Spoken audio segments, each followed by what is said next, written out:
Magsasalita ako ngayon, magbibigay ako ng idea sa inyo para sa karagdagang awareness nyo. Alam mo, make sure lang na mahal mo ang ginagawa mo.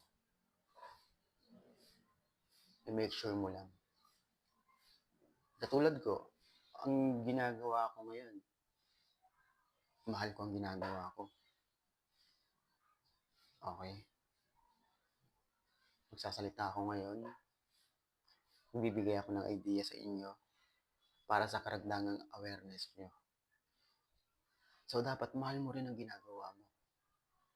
Bakit ko nasabing kailangan natin mahalin ang mga ginagawa natin? Kasi, ang bawat attention natin, ang bawat focus natin, involve yung oras natin dyan. Andyan yung oras natin. Ito, nakaupo ako ngayon, nagsasalita. Kasama dito yung oras ko. Sa likod nito, oras ko ang binibigay ko. But, time is life. Ang oras natin, buhay natin yan eh. Kaya kung ikaw, hindi mo mahal ang ginagawa mo, i-stop mo yan. Umalis ka dyan. Kasi nagsasayang ka ng buhay mo dyan. I-figure out mo. I-figure out mo kung saan ka ba magaling, kung ano ba yung love mo na ginagawa mo. Doon ka dapat. Hindi sa bagay na hindi mo mahal. Kasi, at the end of the day, may isip mo na lang, bakit? Ito yung pinaglaanan ko ng oras.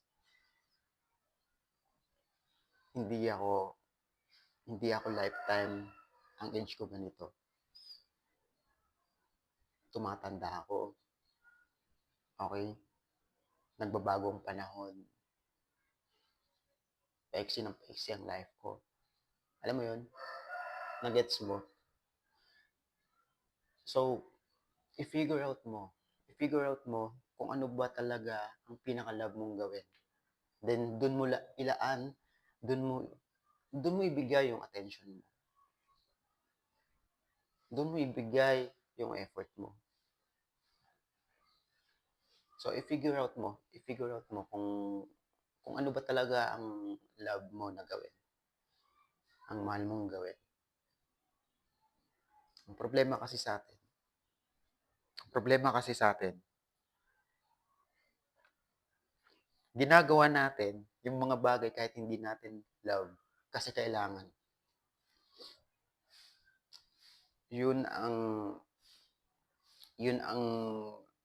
nangyayari sa karamihan. Pinipilit na lang natin yung sarili natin na gawin yung mga bagay kahit hindi naman talaga natin actually gusto. Kasi ang pinaka-reason natin, kailangan. Kasi kailangan natin mag-survive. Kasi practical yung ginagawa natin. Pero di ba pwedeng gawin natin yung bagay na love na natin gawin at kailangan pa natin. Kailangan lang natin i-figure out. Kailangan lang natin i-reach out, hanapin yung opportunities na yun. Di ba?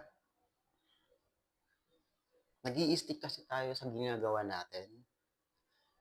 Kahit di natin love. Okay?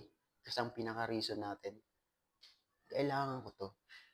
Ito dapat ang ginagawa ko para makasurvive ako.